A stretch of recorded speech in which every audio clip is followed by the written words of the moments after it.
Good afternoon. Welcome to the Palm Springs Unified School District Board Foundation Subcommittee meeting. Today is Thursday, June 15th, 2023. Could we get a roll call, please? Foundation Board President Gauthier? Yes. Foundation Director Goodman? Here. PSUSD Board Member Girardi? Here. Superintendent Sweezy? Here. And we have Board Member Cornett absent and Foundation Board Member Bush absent. Thank you. Item number 2 is approval of the agenda. Could we get a motion and a second to approve the agenda, please? Motion. Second. Motion and a second. All in favor? Aye. Any opposed? Item 3 is public comments. Is anybody from the public wishing to address this subcommittee meeting? Seeing none, we'll go to item number 4, which is information discussion item. Item 4A is the Palm Springs Unified School District Foundation Memorandum of Understanding. I'm not sure who's going to lead on this. I think that's Ellen. Yes, Okay. thanks. I will. And I see Kathy is signing on. Yes, I'm here. Got it. Hi, Kathy. Welcome. Oh. So I just wanted to put the MOU on the agenda for just a discussion. It's that time of the year as we wrap up our school and fiscal year, we start to look at next year. The MOU goes before both boards sometime in the month of July. And so in our 2-on-1s and my meetings with Mike and Simone, we did discuss the MOU. This is would this be our second year?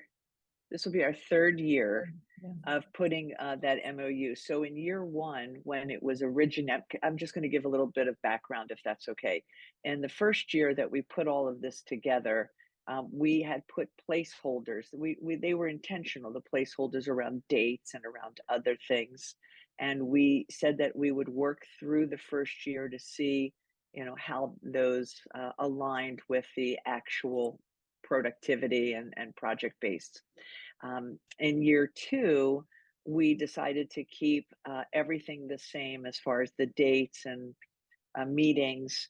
And we just added, or I should say, we expanded the statement of purpose to be a little more current with the activities of the foundation. And so it's that time of the year again, and we were chatting in our meeting. At least for me, I didn't feel as confident changing any dates going into this third year. So for me, when I said I didn't feel as confident, it's still a moving target. It's still very much a floating piece of when is the best time for the budgets to be discussed, when is the best time for projects to be considered. And it just felt like for this year, we should keep things the same. And that was where I was coming from the MOU, from a point of just kind of discussion. And Mike, I'll hand it back to you, or hand it over to you for other comments. So thank you, Ellen. I don't recall, to be quite honest, if the MOU that we've been doing has some dates in it already, but they haven't been applicable.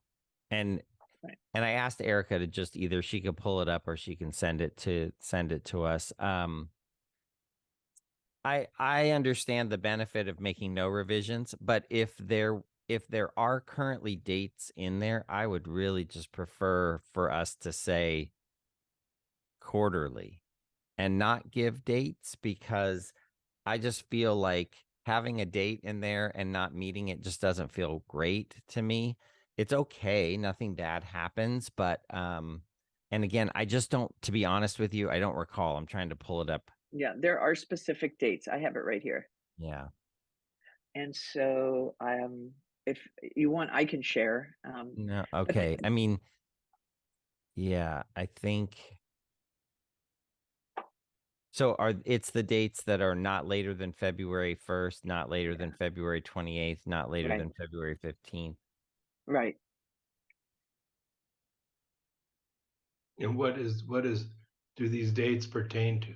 Good question. Let me just put it up here, John, I think. These were benchmark dates by which we were supposed to accomplish certain tasks. And because, things change from year to year, they're not as relevant. I like the idea of just being general about it, or we could say on or about, and making it less Yeah. draconian. Yeah, Just to brainstorm this though, but if you have a not later than May 31st, I mean, it could be upon or true. about May 15th, and you're still, I mean, I don't see the benefit. Here, at least you have a hard deadline, I think, that you really have to work for. Yeah. But it gives you leeway. It's like I tell my students, you can always do your homework early. You don't have to wait until the very last day to turn it in. What? Yeah, I know. No, John, good point. Honestly, yeah, the not later than that helps you, pointing that out, I think does help. At least what I was talking about. Because with board meetings, I think a specific date doesn't work, or it's challenging. But I think a not later than, which is what it already says, I think does give that flexibility. Ellen, is that kind of what you were thinking? Well, actually, I really appreciated the kind of quarterly, Mike, and having it be a little bit more sublime. What I was just really suggesting is that we not make any changes to the MOU this year. That's what I was thinking, that we're still learning. We're still figuring out these dates and what is applicable and how it does fit. If you might remember 2 years ago, we actually did a 3-year projection. And so we will be this 23-24 school year is kind of the 3rd year of that 3-year plan. And so the wellness centers is a great example. We knew that we weren't going to get $675,000 in the first part of a fiscal year, and we knew that we wouldn't be able to establish 27 wellness centers. So it went over a 3-year period. We did that also with the musical instruments, where we scaffolded over a 3-year period. And so the dates that were put in here as placeholders, they really were just placeholders for us to learn. We kind of catapult over that because we did a 3-year. So we're not sitting and, I mean, we do discuss it by all means. Before May 30th, we definitely discuss program planning and project planning. But because we did it in a 3-year, it's not like it would be annual in this, because it says each year. So superintendent shall report to the Board of Ed at a public meeting about that plan. Well, we do quarterly reports, so the Board of Ed definitely got the plan, right? We did show you on Tuesday what we were planning, though we did miss the May 31st date because it was done in June. Yeah. I'm curious what Kathy Bush thinks, because Kathy, you were so close to this. Actually, it's for me, this is a more dense part of it, that without knowing the functions as Ellen and Mike do, it's hard to, say in judgment what is and what is not a good plan. I think that it is, I'm trying to think of wording, because of the 3-year, what we've discovered is that it takes a while to build a campaign, so you have a goal, and then as you build up, and then you're kind of feeling with the donors where the interest lies, and and you're doing all of that. It's hard to fit it to a tight schedule like that, because donors are, it's herding cats. And so having something that's a little bit more vague seems to be, if you, like Mike, want to make sure that you're following it to the letter of the law, that, the discussions are held, by that time, without, the board is made aware of, rather than that they have to approve and annually, something like that to maybe under consideration. But I would bring it to, we should be working under a signed MOU, And since it's like now the beginning of the next school year starts literally in a couple weeks, seems to me that this is a living document that could be amended at any time, but we could spend some thought specifically over the next year. How do we change these paragraphs? Because we kind of just Mhm. put it off into a little corner and everyone was so busy and Right. we were shorthanded that it really didn't get addressed. And I think it should be addressed, but with this, but Yeah. without this deadline of July 1st. So, do the letter law, formalize the agreement so that we're all, in agree, we all are on the same page. And then spend some time over the next year in these meetings to say, how do we do this with 3-year plans? And so that, and perhaps rolling 3-year plans so that, that it's a continuous process rather than 3 years, boom, drop, Yeah. 3 years, boom, drop, because that seems to be more what the reality of the educational situation is. And with the donors, for us. So, Well, Kathy, based on what you just said and what Ellen said about leaving the dates for the time being, it seems like the logical thing to do is to leave the dates as is and with the understanding that they may work or not work in the 3rd year of this agreement, and then reassess later. and perhaps set up for us as a committee, set a timeline where we want to have this Right. accomplished so that everyone knows it's not just like, yeah, yada, yada, we just sign it, and then next year we have the same problem. But that we do address it in a way that can go forward in a And more as substantial. as Mike said, the dates are pro forma anyway. I mean, we take them seriously, obviously, but nothing bad happens if we're early or late by mutual understanding. So, And it does have that G statement that says if we're not making those deadlines, just communicate about it and work together to have a reason, so I wouldn't, like, even if we said the May 31st section D, even if we were to, if we all thought what was delivered on whatever the date just was, June, what was it, 11th? June Right. 12th? Yeah. 13th. Thank you. June 13th was supposed to be for May. There was no formal extension, just because Dr. Kovac and I, along with Ellen, are talking about when does it fit into the board's calendar, and then when can the foundation produce it, and then when can we move it forward. So I think great point, Kathy, that I'm with you. I'm so happy we have one.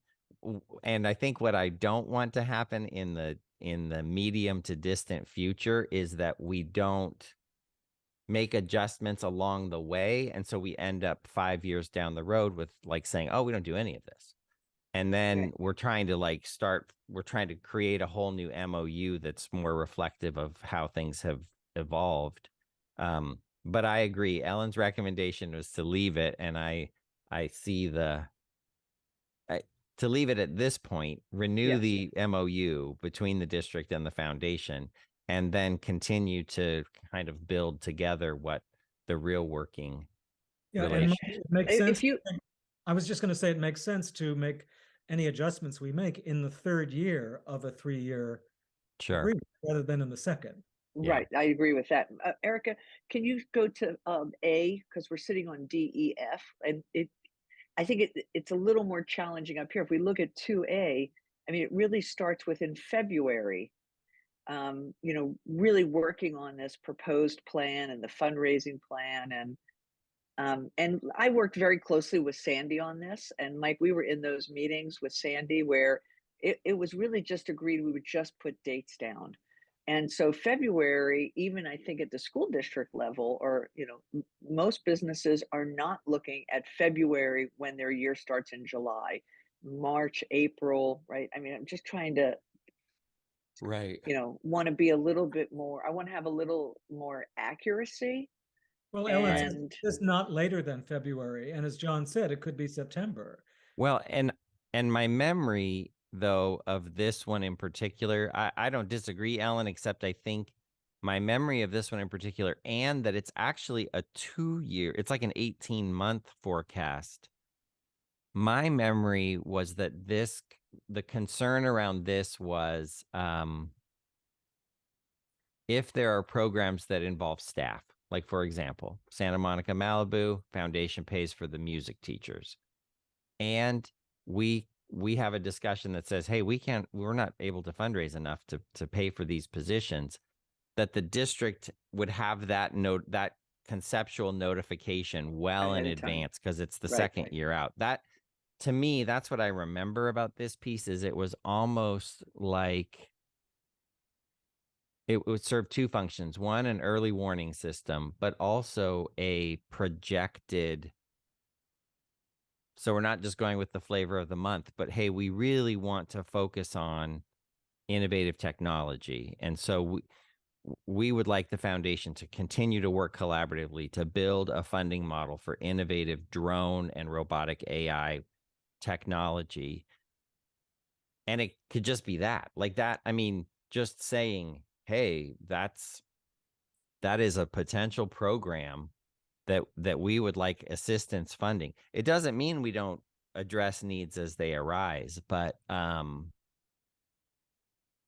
think, yeah, Ellen, I mean, if you were, Simone's department really in the LCAP development, I mean, that is where in the district program implementation and innovative program development, design, and assessment evaluation really kind of falls within the LCAP development process.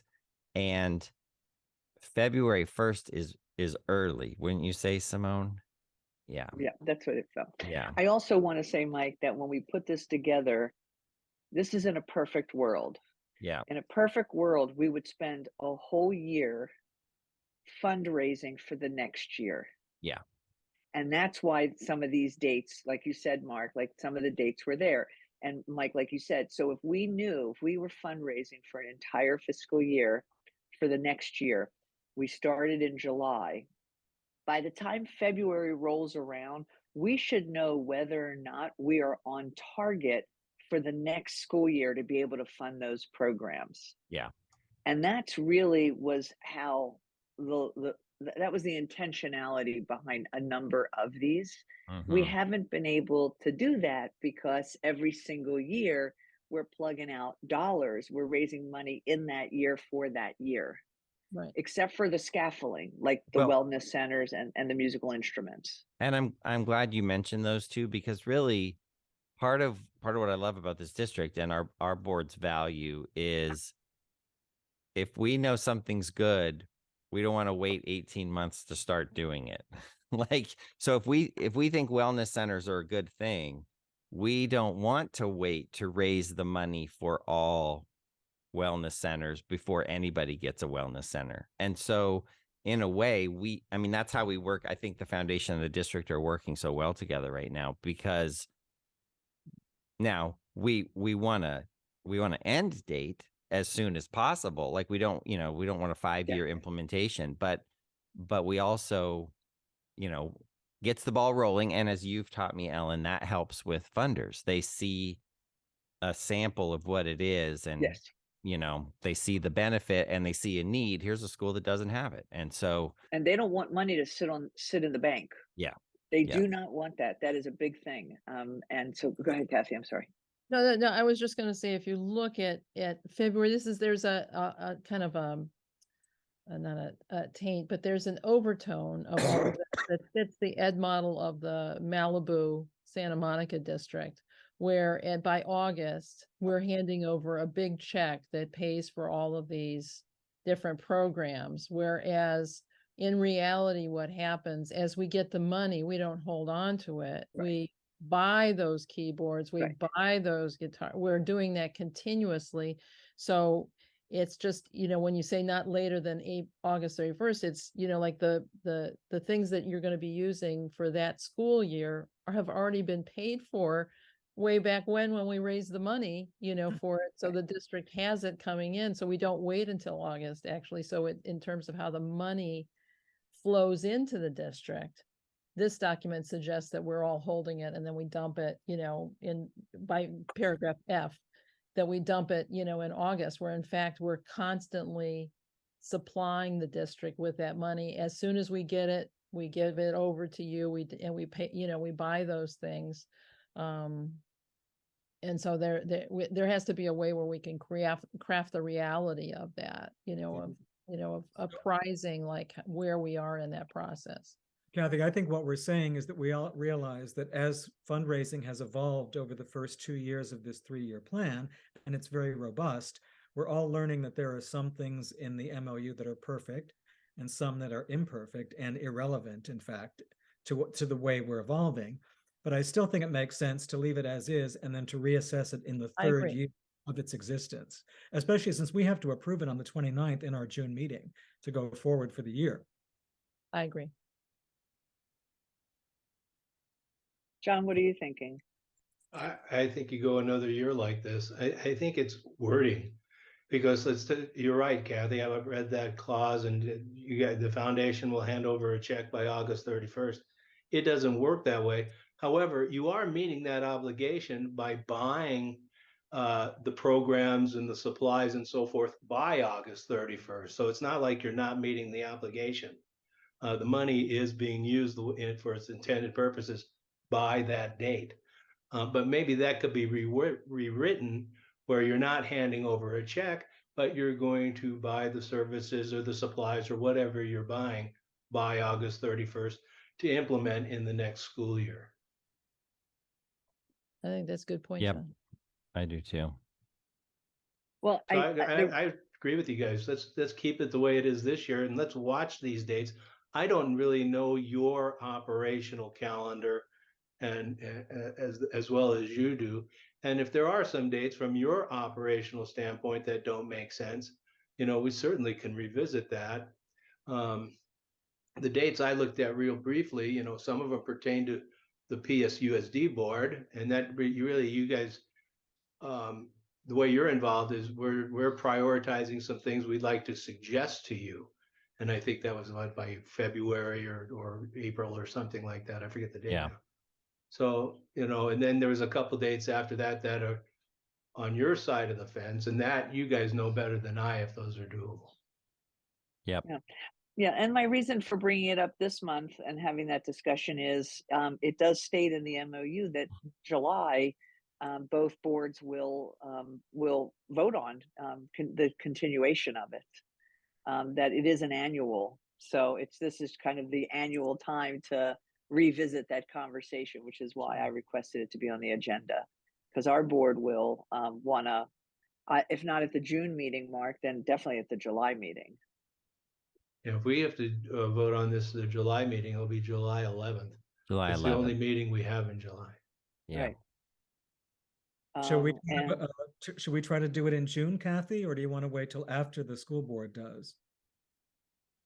Well, I don't think, I look at the school board as the higher authority, and I think they should have a finished, approved document from us to go forward with, rather than, getting something and then our board starts to want to tinker with it or it has its input. I mean, let's get something that we pass in June, and then we give it to the board, and the board of, Ed can decide, is this acceptable to them and move forward. And if it's not, then we can amend it appropriately in July and pass it. But we definitely, before the school year starts in August, if that scenario arose, then we would have it done for the beginning of school. And so everyone would know their parts before the school started. Yeah.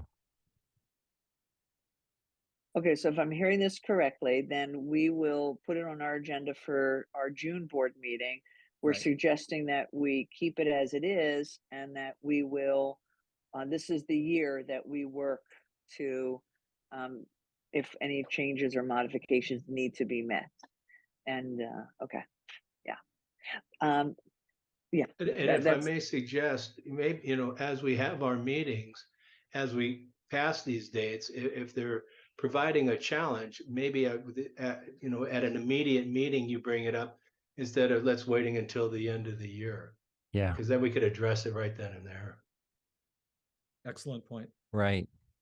Yeah, I like that idea.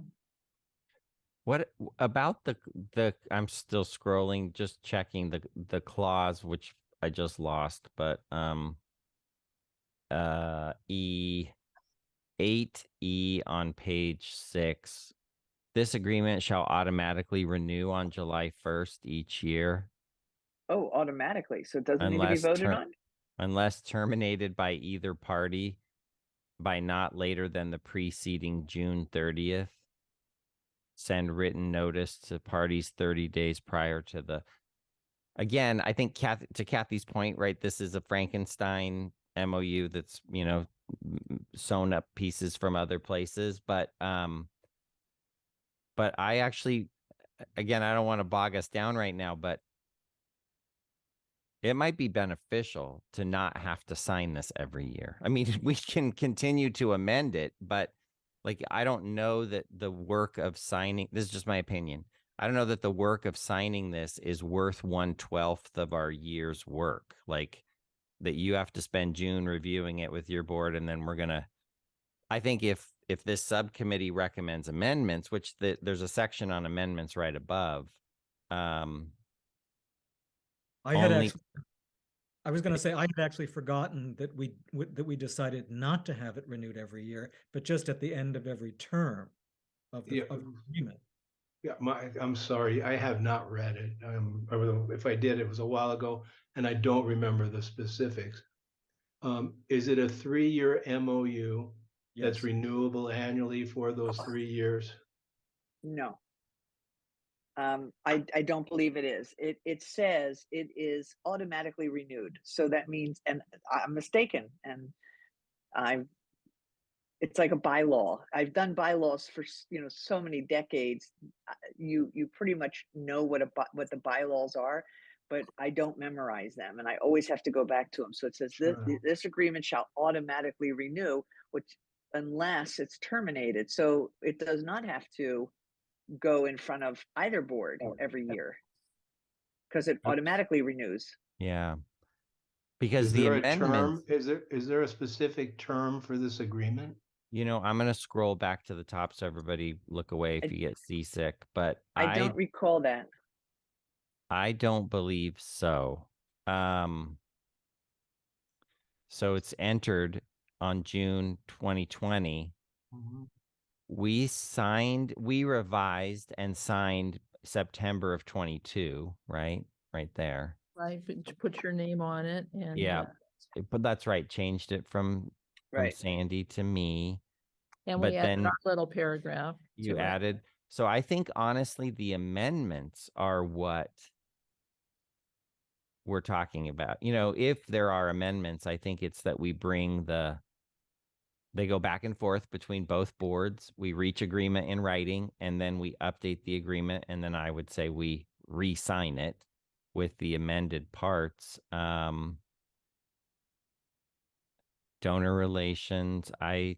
Didn't we do that last year though? So that Right. that those amendments and that this was actually revised at post it being approved.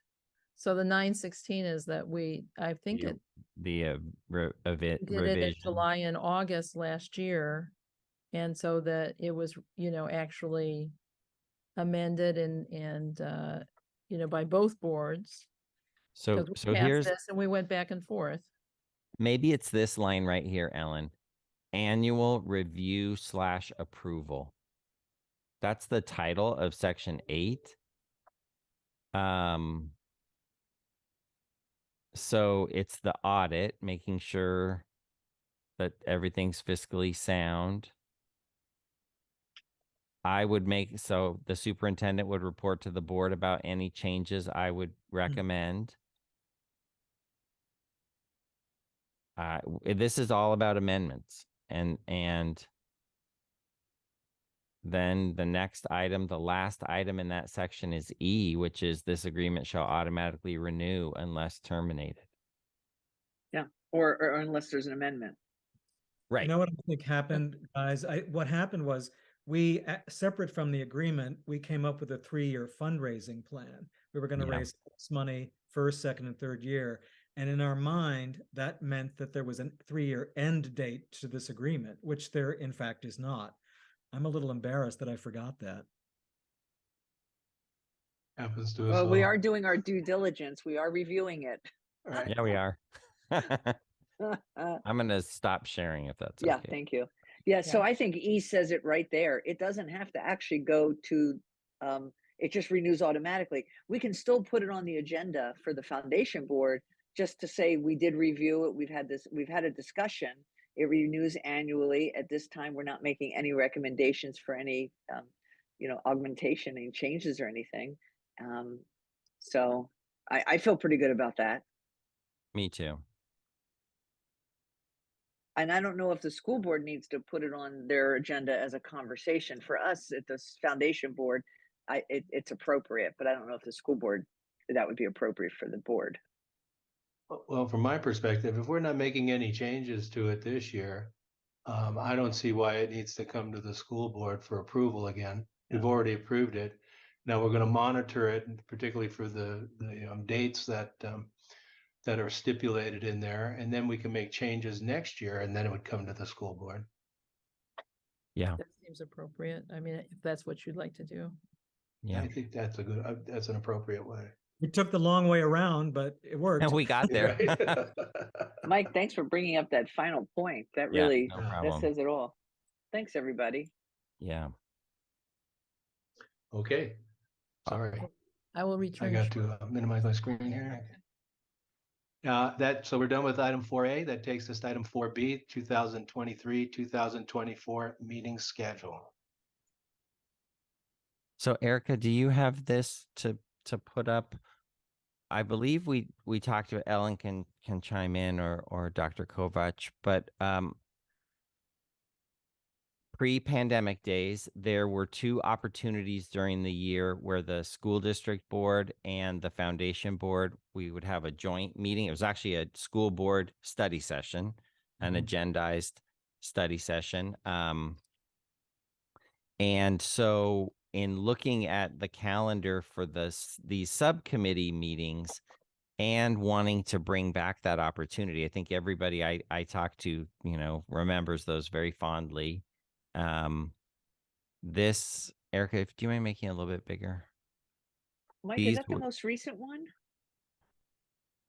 Yeah, I don't know because I don't have it. Erica's shaking your head yes, only because okay, I'm sorry. Go ahead, Mike. We can talk about it after you do the intro. Yeah, so that was it. So this just would then give us 4 of these Zoom foundation subcommittee meetings and 2 study session meetings during the school year that would be synced up with a PSUSD school board meeting.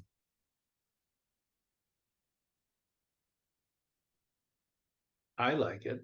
I don't know about anybody else. I think it makes a world of sense. I like getting back into those study sessions with both boards together, talking, getting to know each other a little bit. Yep. Thanks, John. I like agree. it too, John. My only question is, I wish it weren't in August that we were doing the first study session because I'm still on the East Coast, but that's my problem. Well, actually, half of our board is away, and so that's why I asked if this was the most recent, because I thought I might have had a mention that it would really feel a little better if our first study session was maybe October, so at least we had the first quarter behind us. Yeah. And that there was information to report out, and all of our board will be back, but we'll have at least 5 board members out of town. Okay. So that felt early, and then February, maybe moving that to March or April, and we could flip. So what basically what I see this is reducing the monthly meetings, having only 4 meetings on Zoom or however we do that, and then we have the 2 study sessions, and maybe we could flip the April and the October dates. Sure. If your school board calendar allows. Erica, did you get that? I see John nodding, so I think that makes sense, Yeah. Ellen. Yes, so I can send, I'll send you, Ellen, a revised one with the dates, and then if those work, then I can share them out with everybody. Okay, thanks, Erica. That's great. Thank you, Erica. I like this approach a lot, actually, personally. Oh, good. Yeah. Yeah, All feels right. good. And then Mark and Kathy, I think we should put this on our agenda for the June meeting. So real quick, do you want to start with a study session in October, or do you want to start with a Zoom session in August and then a study session in October? I liked what Ellen said, just flip the August and the October. The August would be by Zoom, the October would be both boards in person. Okay. And then the Sounds good. same I'll thing with send the the revised family. version out. Okay. Yep. Thank you, Erica. Yep. Great suggestion, Ellen. Mhm. Okay, that takes us to item 4C. We have a foundation quarterly update and feedback. Yeah, and so this was a big question because we did the update at I felt that I did the update on Tuesday night at the board meeting. And so I was just wondering if there was any feedback since you got all the information. Well, personally, I thought it was a very thorough presentation for sure. You guys, obviously, you far exceeded any expectations you set for yourself, I think, or what anybody had for the foundation this year. I have not heard anything from my fellow board members. Nobody has not shared, they have not shared anything with me. Maybe that is something I should solicit. And if you want some feedback, or you could even solicit Ellen, maybe send us all an email saying, thanks for the opportunity for presenting the update on the foundation. Any comments or suggestions will be well received, and see if anybody responds to you. Yeah. You Well, have I a don't know, it problem with feels a that, little Mike? awkward. It does? Ellen. I Maybe mean, I know no- everybody on no the news board, is but it good does news. feel a little awkward. What was that, Mark? I said maybe no news is good news.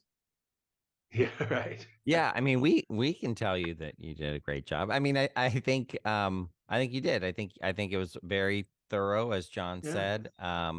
All positive news. I think the planned projects are still very much in alignment with, the priorities of the board and priorities of the district. And so maybe we do a little more informally. It'll be down the road, Ellen. We can just check in that the board members got what they needed. But, I think you had everybody's rapt attention and lots of information. And yeah, I thought it was Okay. good. I mean, it's not a shy board, so I know if they had questions or things Right. they would Yeah. definitely ask. Yeah, I think One that of- goes back to Mark's comment. No news is good news. Good. Well, we're gonna let that rest then. One of the things, we had a strategy committee meeting yesterday following the presentation, and our strategy group is very excited about the idea that Mike floated in one of our meetings with Simone and I around really kicking off a campaign. Like really like a campaign like we did with wellness centers. Like it was a 3-year, this is what we're going to do, thinking about how we will roll that out. And so the two campaigns that feel like they hold volume right now that we would like, because in this coming year, we as a foundation, as a group, we have to plan the next 3 years. Like, what is that campaign that we get to roll out? And so obviously arts and music. So the arts would be a significant campaign. We're looking at that. We got very excited about that. And then also the follow through, I call it follow through with wellness centers.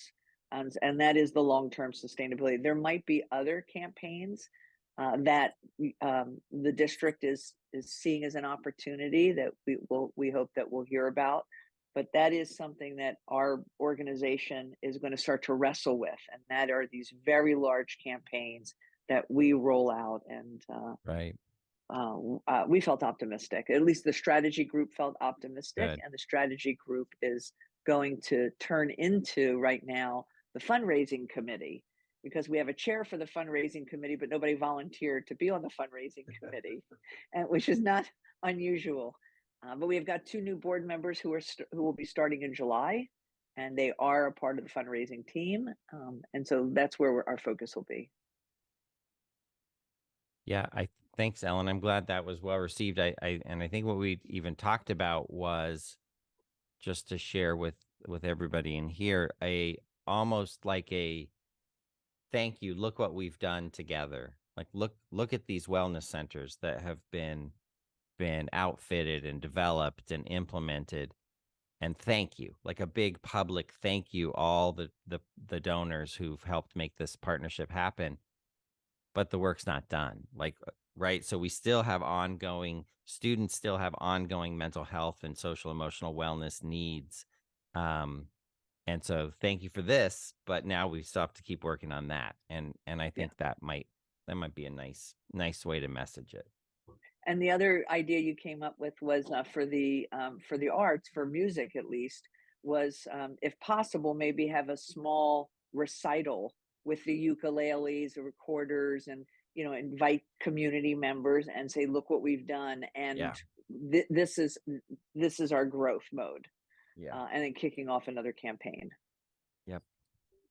You're talking about a campaign, and I'm just brainstorming here and talking off the top of my head. But when you look at the need of our students, I mean, you guys found one with the SMART program. Is there anything we could do with math literacy along those lines to help students learn math, support them in their learning of math? Because that's a big need, I think. And I don't know, again, I'm just talking off the top of my head. So our campaigns, we can launch campaigns, but the district implements the campaign. So like we do the SMART, which is still on a very small scale. But the programs that are on the larger scales is because the district runs those programs, right? And so if there's a math literacy that you're looking at, we can kick the campaign off, but we wouldn't be the implementers of it. So, right, like if you want to purchase a math literacy and partner with a bank or fiduciary agent, and that was something that the district really wanted to do, and cost $250,000, and you saw ways of plugging and playing that, then to me that would be a campaign that we could do. But does that make sense, John? Yeah, again, I mean, I don't have the answer. It just came to the top of my head. I know your SMART program's small, but it's very effective. And Yeah. it seems that hand-on interaction with the students is where the effectiveness comes Yes. from. Yeah. Yes. And again, I'm just throwing out ideas. I don't expect any answers or, right now, but just things to consider. Got Yeah. you. Just thank you for that, John. Just Ellen, to build on it, like one, again, idea, just brainstorming off what John said. We've talked a lot about little different than math literacy, but financial literacy, helping kids understand interest rates and taxes and credit cards and buying a house and buying a car. And our technology department actually developed a curriculum that technology was piloting and then funding with pizzas and goodies for kids. Pizza and goodies for kids as really an incentive for completing that program. But even something like that, maybe the incentive, it's so hard for us to do the gifts. Right. But what if every kid that completed the financial literacy got a $100 savings account? I mean, I'm just making that up as an example. And then that helps. That's the fundraising goal, but the outcome is we get to teach kids financial literacy and they start their college savings account or whatever it might. Yeah. So again, just like John said, just thinking off the top of my head. Well, I sat in meetings with somebody from San Francisco Unified and the city of Cathedral City. Mike, I can't remember if you were in that I know meeting, what you're talking right? about. With the Cradle to College. Yeah. They wanted to do that from a city, like start every resident with a college savings account. Well, and it was all a part of the financial literacy piece and really learning and understanding all of that. So it wasn't just you get $100 and by the time you graduate X, but there was a curriculum along the way that they would have to work on to be able to. That kind of campaign, I think, is very doable. But I think John's point also is that it makes a big difference when a young person sits with another person and they get that kind of attention and support and they feel like somebody's got their back. They just really start to perform in a way that others, they don't get opportunities. We'll talk about that. I think that would be great. Right now, arts is, that is good, the wellness centers, but maybe there's something else that's juicy that we can sink our teeth into. Absolutely. Awesome. All right, anything else on item 4C? All right, that brings us up to item 5. Anybody have any comments? Just Well, appreciate everybody being here today. Yep. Thank Great you. year. Yeah, you guys had a very successful year, Ellen. Thank you. Okay, item 6, approval of Board Foundation Subcommittee meeting minutes for May 18th, 2023. We get a motion to approve. We have a motion, and a second. All in favor? Aye. Motion passes. Thank you. And then the setting of the next Board Foundation Subcommittee meeting will be determined, I guess, according to our new calendar. Right. And may I get a motion to adjourn, please? So moved. We have a motion and a second. All in favor? Aye. And the motion passes. Um, We are adjourned. Thank you very much.